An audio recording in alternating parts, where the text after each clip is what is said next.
Good morning students. उम्मीद करता हूँ आप सभी अच्छे होंगे। हम हमारा हिस्ट्री का थर्ड चैप्टर रीड कर रहे थे जिसका नाम है इलेक्टोरल पॉलिटिक्स। अभी तक हमने पढ़ा कि किस तरह से कंपटीशन जो है पार्टीज़ के बीच में वो लोगों के लिए अच्छा है। अब हम पढ़ेंगे what is our system of elections, कि हमारे देश में या स्टेट में इलेक्शन का क्या सिस्टम है। तो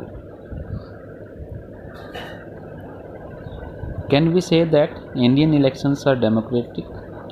To answer this question, let us take a look at how elections are held in India, लोक सभा एंड विधानसभा। देखिए, ये मैंने पहले आपको बता दिया था कि लोकसभा के जो इलेक्शन हैं उनमें आते हैं MPs mean member of parliament, और जो विधानसभा है जिसको विधानसभा हम बोलते हैं, यानी कि हर एक स्टेट की विधानसभा होती है, वहाँ पर जाते हैं एमएलएज को बोलते हैं मेंबर ऑफ लेजिस्लेटिव असेंबली।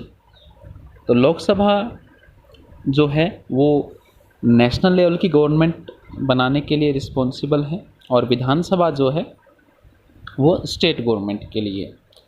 और इन सभी कॉन्स्टिट्यूंसीज में एक रेगुलर इंटरवल पर इलेक्शन होते रहते हैं, या फिर किसी की डेथ हो जाए या कोई रेजिग्नेशन दे दे कोई मेंबर, तो वो उस टाइम के दौरान भी इलेक्शन होते हैं। जैसे मान लीजिए इलेक्शन जीतने के 1 महीने बाद किसी एमएलए या किसी एमपी की डेथ हो जाती है या वो रिज़ाइन कर देता है, तो गवर्नमेंट की ड्यूटी है कि 6 महीने के अंदर अंदर उसी सीट पर, उसी कॉन्स्टिट्यूंसी में दोबारा से इलेक्शन करवाए। इसको बोलते हैं बाई इलेक्शन। ये आपका शॉर्ट क्वेश्चन है कि व्हाट इज़ बाई इलेक्शन। आपने सुना भी होगा कि बाई इलेक्शन जब किसी मेंबर की डेथ हो जाती है, रिज़ाइन कर देता है, उस टाइम 6 महीने के अंदर अंदर वो सीट को फिल करना ज़रूरी होता है, और उसे बोलते हैं बाई इलेक्शन। उसके बाद हम बात करते हैं जनरल इलेक्शन पर। हम बात करेंगे, बाई इलेक्शन पर हम ज़्यादा नहीं जाएंगे, क्या क्या रूल एंड रेगुलेशंस होते हैं। अब देखिए, हरियाणा में 90 कॉन्स्टिट्यूंसीज है, यानी कि 90 एमएलएज इलेक्ट करते हैं लोग। क्या सभी लोग सभी 90 एमएलएज को वोट डालते हैं? नहीं, कि हमने कॉन्स्टिट्यूंसीज बनाई हुई हैं। हमारे यहाँ कॉन्स्टिट्यूंसीज है, उसकी बाउंड्री फिक्स की गई है। मान लीजिए एक कॉन्स्टिट्यूंसीज में 54 विलेजेस आते हैं, तो इन 54 विलेजेस के या टाउन्स के जो पीपल हैं वो अपने एक ही एमएलए को चूज़ करेंगे। हाँ, यहाँ पर कैंडिडेट हो सकते हैं अलग अलग पार्टी के, कोई 2 हो सकते हैं, 3 हो सकते हैं, 4 हो सकते हैं, लेकिन वो इनमें से किसी एक को ही अपना वोट देकर आएंगे, और इस तरह से लास्ट में जिसको सबसे ज़्यादा वोट मिलेंगे वो एमएलए डिक्लेयर कर दिया जाएगा, मेंबर ऑफ लेजिस्लेटिव असेंबली। और इसी तरह से अगर हम बात करें, देखिए हमारे लोकसभा में 543 जो कॉन्स्टिट्यूंसीज हैं उनको पूरे कंट्री को 543 कॉन्स्टिट्यूंसीज में डिवाइड किया गया है। तो यहाँ पर भी वही है कि बाउंड्री फिक्स कर दी गई है कि यहाँ से यहाँ तक एक कॉन्स्टिट्यूंसी है, उसके बाद दूसरी, उसके बाद तीसरी। इस तरह से लोग अपने जो फेवरेट मेंबर होता है वो उसको अपना वोट देते हैं, और लास्ट में जिसको ज़्यादा वोट मिलती है उसे मेंबर ऑफ पार्लियामेंट डिक्लेयर कर दिया जाता है। उसके बाद हम देखते हैं कि जो एक विलेज होता है, ये तो था कॉन्स्टिट्यूंसी, उसके बाद क्या करते हैं, पंचायत में भी इसी तरह से होता है, और म्युनिसिपल कमीशन इलेक्शंस में भी। म्युनिसिपल इलेक्शंस जहाँ पर टाउन है, जो बिग सिटीज़ हैं, तो विलेजेस और टाउन को डिवाइड कर दिया जाता है वार्ड्स में।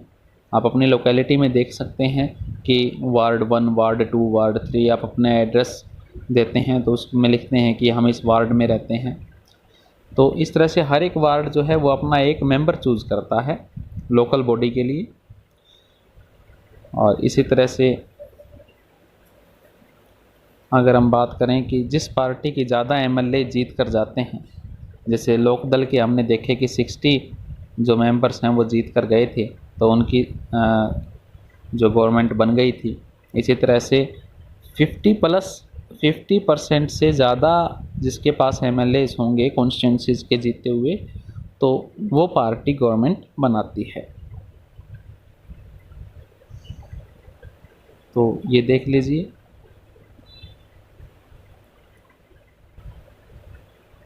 गुलबर्गा लोकसभा कॉन्स्टिट्यूंसी,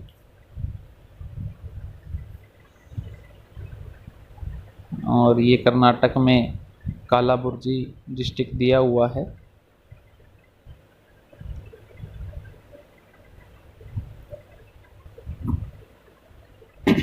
उसके बाद आती है रिजर्व्ड कॉन्स्टिट्यूंसीज।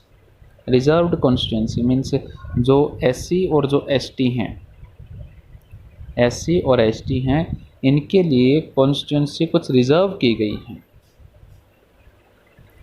ताकि उनका जो है प्रतिनिधित्व, रिप्रेजेंटेशन गवर्नमेंट के अंदर बनी रहे और वह अपनी कम्युनिटी के लिए कुछ अच्छा काम कर सकें। तो हम यहाँ पर देखेंगे कितने कितने जो हैं रिजर्व सीट्स उनके लिए रखी गई हैं। लोकसभा में 84 सीट्स हैं और शेड्यूल्ड ट्राइब्स के लिए 47 हैं। ये एज ऑन 26 जनवरी 2019 के अकॉर्डिंग है। और इसी तरह से अगर हम बात करें स्टेट के अंदर भी इनका अलग से रिजर्वेशन रहती है हर एक स्टेट में, जैसे हरियाणा में भी है, पंजाब में भी, हर एक स्टेट के अंदर इनकी रिप्रेजेंटेशन या रिजर्वेशन रहती है। उसके बाद अगर हम बात करें, हाँ, कुछ लोकल गवर्नमेंट में जो है, लोकल बॉडीज़ में, वहाँ अदर बैकवर्ड क्लास जो है उनके लिए भी कुछ सीट्स रिजर्व हैं। वोटर लिस्ट की अगर हम बात करें कि कौन वोट डाल सकता है, जिसकी एज 18+ हो, यानी कि 18 साल से ज़्यादा जो हो उसे वोट डालने का अधिकार है, उसे राइट है। और this is an important step for it is link to the first condition of a democratic election. तो ये पहली कंडीशन है कि जब लोगों के पास राइट टू वोट हो तभी वो डेमोक्रेटिक कंट्री बन सकता है, तभी वहाँ पर डेमोक्रेटिक इलेक्शन हो सकते हैं। और जिसको everyone should get an equal opportunity to choose representatives, और सभी को एक इक्वल अपॉर्चुनिटी मिलनी चाहिए अपना रिप्रेजेंटेटिव्स चूज़ करने के लिए। हमने पढ़ा था यूनिवर्सल एडल्ट फ्रेंचाइज के बारे में, यानी कि सभी को राइट टू वोट मिले, जो मिनिमम एज जो डिक्लेयर की जाती है किसी भी कंट्री के द्वारा। जैसे हमारे यहाँ 18+ का कोई भी व्यक्ति जो है, कोई भी सिटीजन जो है, वो अपना वोट पोल कर सकता है।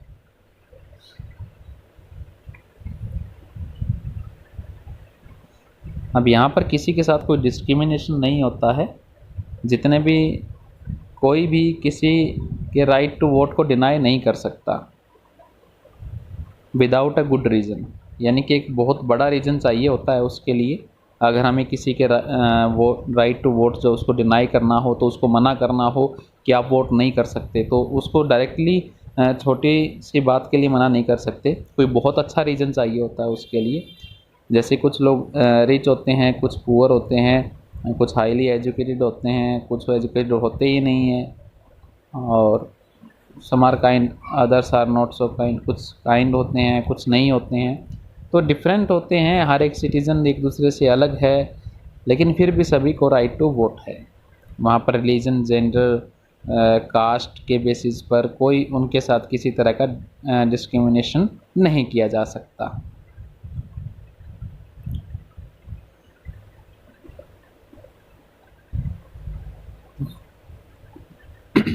अब हम यहाँ पर देख सकते हैं, ये देखिए, जनरल जो वाइट है वो जनरल है, ये हमारी लोकसभा की कॉन्स्टिट्यूंसी है। और रिजर्व जो हैं वो 84 हैं, देखिए रेड कलर में दिखाई दे रही है आपको 84। एसटी जो है वो ग्रीन कलर में आपको दिखाई दे रही है, ये देखिए, ये 47 है। ये 2019 के अकॉर्डिंग है। उसके बाद हम बात करते हैं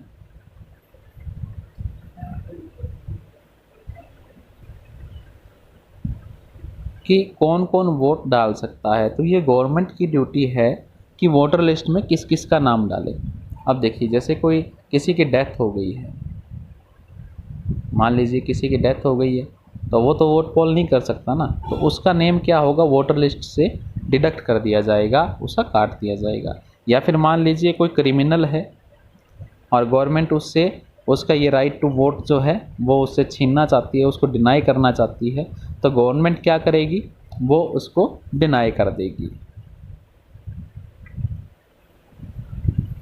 और आपने देखा होगा कि अब फ़ोटो आइडेंटिटी कार्ड जो है वो गवर्नमेंट ने शुरू किए हुए हैं, और वोट वही पोल कर सकता है जिसके पास खुद का आई कार्ड हो और जिसका वोटर लिस्ट में नेम हो। कोई दूसरे की जगह वोट पोल नहीं कर सकता।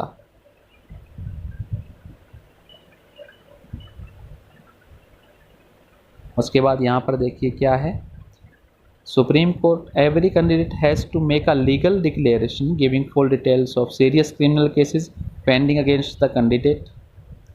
ये इन्फॉर्मेशन देनी ज़रूरी है। Details of the assets and liabilities of the candidate and his or her family. ये जो इलेक्शन जो फाइट करते हैं, जो एमएलए, जो एमपी, जो कैंडिडेट बनते हैं, ये उनके लिए है कि उन्हें अपनी पूरी असेट्स की, लाइबिलिटीज़ की पूरी डिटेल देनी ज़रूरी होती है, अपनी फैमिली की और ख़ुद की। एजुकेशनल क्वालिफिकेशन जो है कैंडिडेट की वो बतानी होती है। This information has to be made public. इसे पब्लिक में रखा जाता है, सब पूरी पब्लिक को ये बताया जाता है। This provides an opportunity to the voters to make their decision on the basis of information provided by the candidates. और इस तरह से जो इन्फॉर्मेशन कैंडिडेट प्रोवाइड करवाता है उसको देख कर लोग अपना डिसीज़न लेते हैं कि हमें किसे वोट करना है और किसे नहीं करना।